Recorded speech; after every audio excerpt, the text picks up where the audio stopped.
I'm so grateful to have Tony Wexler joining us. He is one of the most researched and just knowledgeable people in the area of fire and smoke and toxicity.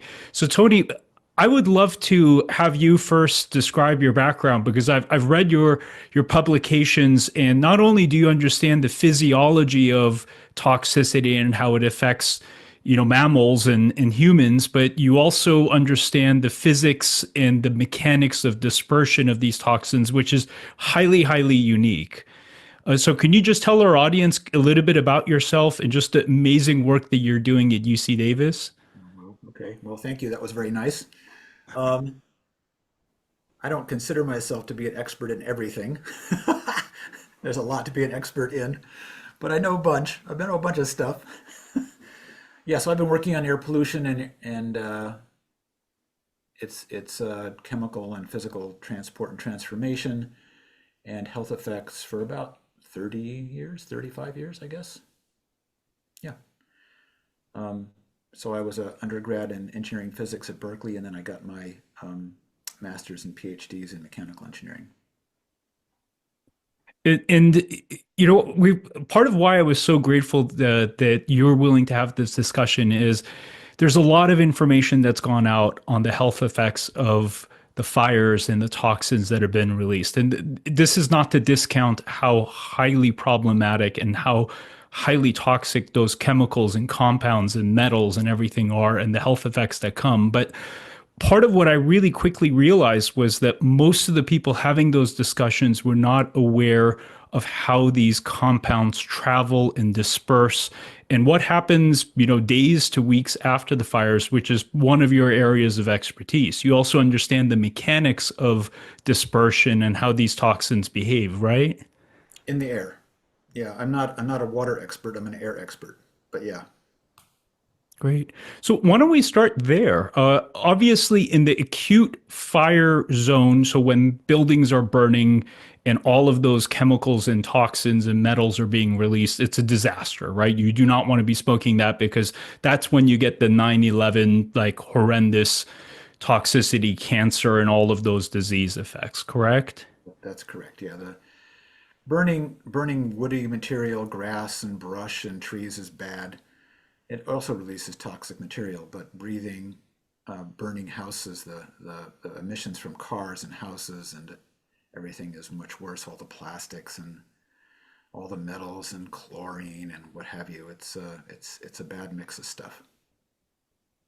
But one of the things that stood out to me is some of the information that's been shared by really brilliant people who know a lot made it seem that even long after the fire has burned, the likelihood of that toxicity floating in the air is high and it's problematic and people need to be alarmed. And it's not to say that the air quality of Los Angeles is perfect right now and people should go running marathons. But what is your take? So we're now 10, 11 plus days out. What is your take on the current kind of level of toxicity in there? And how do these toxins and gases and metals really behave shortly or after the fire is burned out? Right, right. There's lots of different things here. So first of all, the air in LA usually only lasts a few days, right? So you get a kind of a turnover over 2 or 3 days, something like that typically. Um, so so you'd think that okay, after a couple of days, after a few days, after the fires are out, then we should be fine. Well, that's not the case. It would be nice if it was the case, but there's still emissions, some emissions into the air that continue even after the fires are out. So one of them is smoldering. So if you've ever seen some of these sites, you still see, that they're hot and there's still gases and particles coming off the smoldering ash. And that stuff is still being emitted into the atmosphere, and so there's still emissions, and that stuff is toxic too. The smoldering, how long after? I know it's hard to say exactly, but typically a week, 2 weeks. How long does it take for that smoldering to kind of die out? It kind of depends on what we do about the smoldering. If the fire department comes in and pours water on it, then it'll go out faster. Or if it rains, it'll go out faster. But without that, it could last a while. It depends on how much burnable material is still left there for the fire to consume. So would you say 2 weeks after the actual fire that the smoldering we should expect, at least within the Palisades area, that most of that is Yeah, I don't know actually. I mean, it's sorry, that happens sometimes, you know. Um, that sounds reasonable, but I don't really know, and it's gonna be variable from place to place. got it. Some houses that just completely got decimated and burned to the ground, there's just not much left. But houses that maybe or buildings that were partially burned, there's still material left to smolder, and so that may last a long time. And but I don't. I mean, putting a number on it's really hard.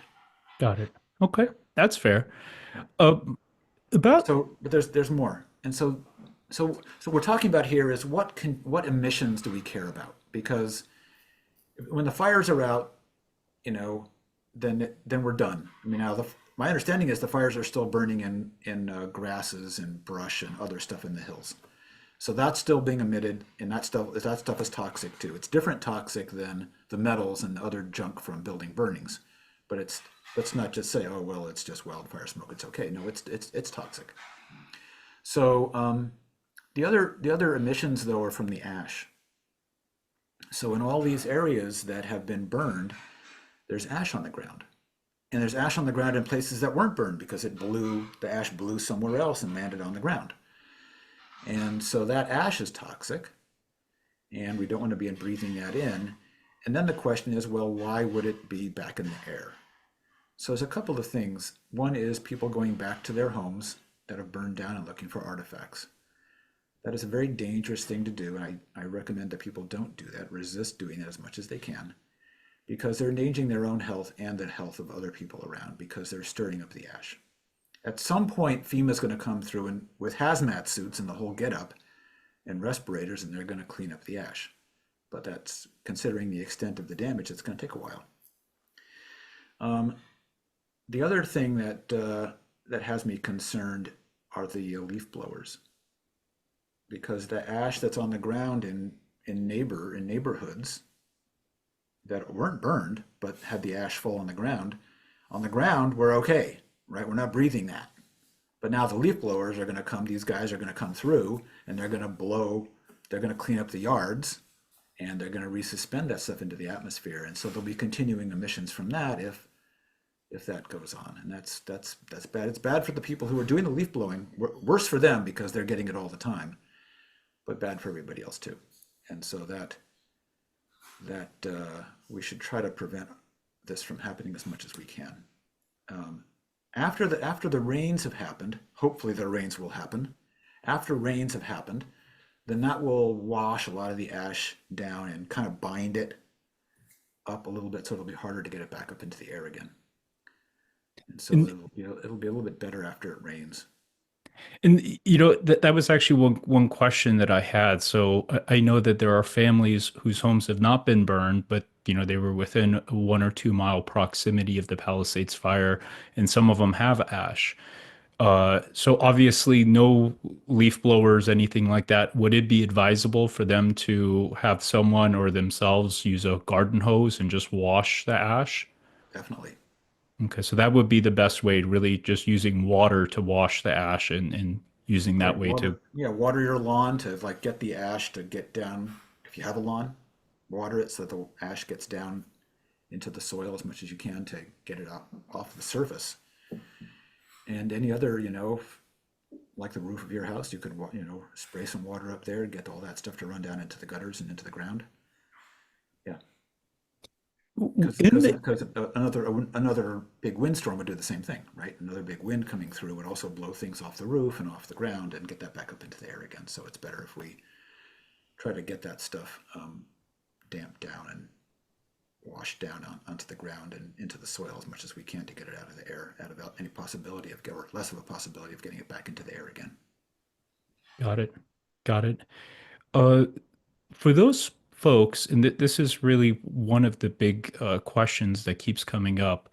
We were within a 1 to, let's say, 3 mile area of the fire, and a lot of people are questioning, like, can they go back home? Some families have kids that are going to school, or their schools are in those areas, and these families are questioning if these kids can go back to their schools. Right. Presuming that, the proper cleaning has happened, and the areas have been washed, and obviously people are going to have HEPA filters with carbon filtering the air. Is it safe, given that the smoldering and the toxins that are being released, uh, generally speaking, for people to go back into these areas while being mindful to not spend tons of time outside, maybe not have the kids running for hours, but Right. generally speaking, is it safe for these Well, folks? the smoldering and the ash being resuspended are concerns of mine. And so the schools should be watering the grass to get the ash down.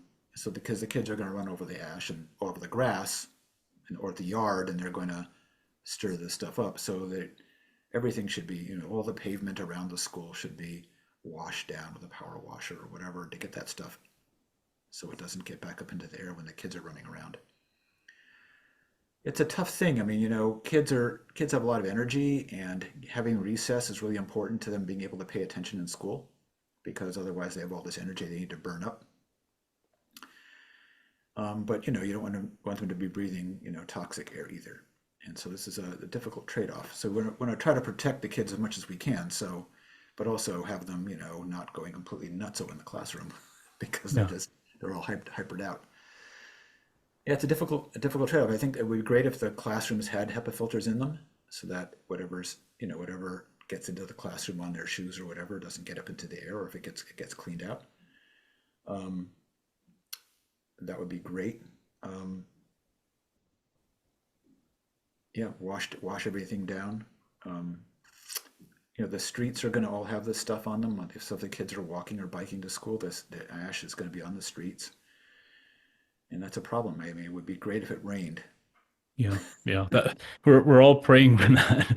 I feel like we're kind of back in the ancient days where people are now we're sitting there and thinking of sacrificing a lamb to bring some rain because my Exactly. gosh. Let's do a dance. Let's do a rain dance.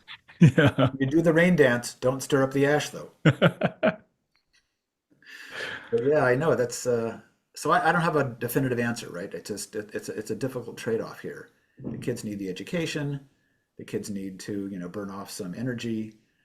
Um, but there's ash on the way to school for them, and there's ash at the school. And so, as much as we can, we hope the schools are going to clean up as much as they can without using blowers. Please Yes. don't use blowers to clean up.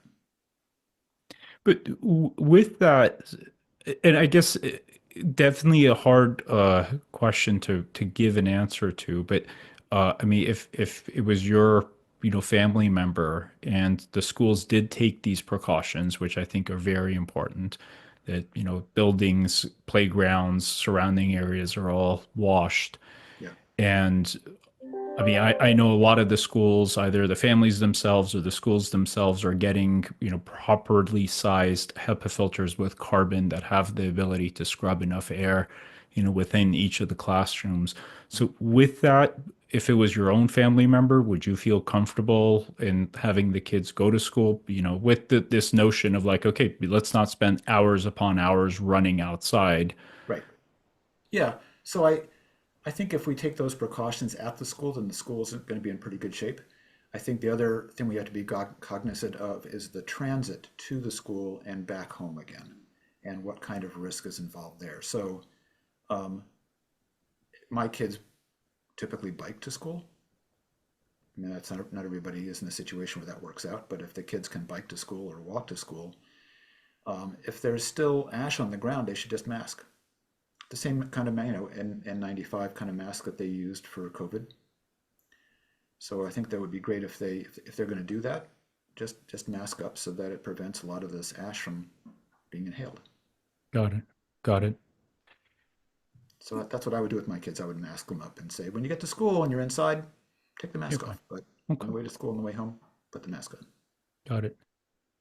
Ho- If the families did not see obvious ash, and I think this is part of, the winds and how they dispersed. I know, the surrounding areas around the Palisades, families have sent me pictures that there was very obvious ash everywhere. Mhm. If you extend out a few miles and let's say there wasn't visible ash, how I guess less likely is that exposure there? And I guess as an extension of that, how worried should families be? Like they should be aware, but do we need to have the same extent of concern? What do you think about that? Because obviously the West Los Angeles area is a pretty huge area. Yeah, yeah, yeah. I think if people are, didn't observe ash fall in their neighborhood, and and they um, and they weren't buried in smoke during some of these times, then I think that's a pretty good indicator that they're going to be okay. Okay. Yeah. It, and you had mentioned in your discussion with Dr. G, who's actually a friend of mine, that purple air is a sensor that you recommend. Well, there are many sensors that are good at this. It happens to be that purple air was in the game early, and so lots of people have purple airs, and so it's easy to get onto their website and see what the current situation is like, because there's so many of them already around LA Basin. So there are many companies that make great instruments, great sensors that are inexpensive, like the Purple Air. But the Purple Air has got I think they have the largest network because they were in early, and a lot of people bought their stuff and put them outside their houses so that people could see what's going on with the air quality.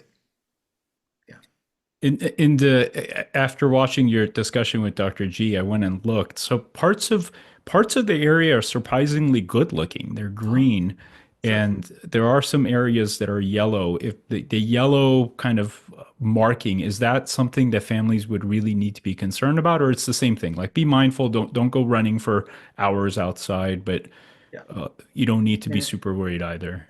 so so what the Purple Air sensor is measuring are the particles in the atmosphere, the particle concentration. That's part of PM 2.5. That's the stuff that is in the AQI, right? The air quality index that you see from EPA, that you see on weather on the Weather Channel and whatever. Um, so the thing about the PM 2.5 from the fires is that it contains more toxic material than the PM 2.5 that we usually have in the air. And so the yellow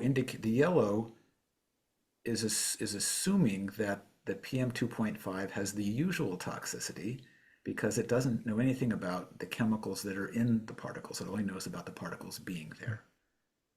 Okay, so whether yellow is something to be careful, to be concerned about or not, has to do with, is that yellow still from the wildfires, or is that yellow the usual pollution that we have in LA, right? And Yeah, I don't know that. Yeah. got it. So if that yellow is near where the fires are still burning in the in the hills, or in areas that were recently burned that may be smoldering still, then that probably is the bad stuff. But if that yellow is far further away from that, it's probably this usual LA smog. Okay. Okay. I appreciate you differentiating that because, yeah, sadly, our air quality is not fabulous. No, it's number one on the country. Come on, you should be proud of that. If only we could be number one for other reasons, right? Uh, one last, I guess, follow-up question, just going back to the smoldering and the release of all of those things. Obviously, it depends a lot on wind dynamics and so forth, but generally speaking, like 2 or 3 miles out from the smoldering area, would the concentrations be high enough where people need to be worried? Or is it this kind of part of the same conversation? If the sensors aren't picking up the particulate, it's probably been diluted enough where obviously not the best air quality, not that you want to be breathing it in large quantities and going on marathon runs, but it's also something where it's a relatively limited kind of risk. Okay, okay. So if the sensors are saying that the air quality is good, that's good. Then we're fine. Okay. Um, the thing about being a few miles away, so there's sort of two different things here. One is if the sensors say that the air quality is good, then it's probably good, right? So that's fine. You can just trust that. But just being far away isn't necessarily good enough. Okay, and the reason why is fundamental to why air pollution in LA isn't so hot. Okay, and it's because of the inversion, right? So if it's windy, it's all getting blown away. Okay, but unfortunately, that wind is also fanning the fires. But when the air is kind of not so windy, then you get these inversions, right? Which is traps the air. You may have heard about this, right? And if you go up to Griffith Park or whatever, you look out over the LA, you can look down on it, right? You can see the brown layer, right? So yeah, and so that same inversion is also trapping the smoke, which means that it can travel quite a distance and still be concentrated. Got it. Got it. So farther away is good. It's definitely getting diluted, but because of the inversion, there's a limit on how much dilution can happen. It Okay. dilutes more slowly. Perfect. Anything else that you would want, the folks that are living in these surrounding areas, including the folks around Altadena, to be thinking about, any Yeah. words of wisdom that you think are important? Um, it's kind of the things that I talked about. The things that you can do are, you can classify them in two different ways. The things that you can do for yourself and the things that you can do for your community, right? So the things that you can do for your community is don't use leaf blowers and or don't allow leaf blowers in your neighborhood. If you see people doing that, tell them to stop, because that's going to stir it up. If there's houses in your neighborhood that have burned down and your house is fortunately still standing, try to advise people not to go and rummage around in the ash because it's bad for their health and for everybody else's health. And then protect yourself. If you're in your house and you're in a community that's close to the fires, whether they're smoldering or whether there's ash that can get resuspended, keep the house closed up, keep the windows closed. Um, don't use a whole house fan if you've got one. If you have a filter, a HEPA filter like you would use during COVID, use it. Um, when you're outside, wear a mask, wear an N95 or something similar, just to protect yourself and your family. I love it. Thank you. You're I, welcome. I am so thankful that you took the time to, share this because I know there are a lot of families that are really worried about themselves, about their kids, what they're going to do. So that this is going to be invaluable for all of them. Thank you. You're welcome. Happy to help. And I feel your pain. We've had some. I've biked through ashfall here when we had wildfires here in Northern California. I mean, it's we're all getting this one way or another. Yeah, Appreciate it. sure. Thank you.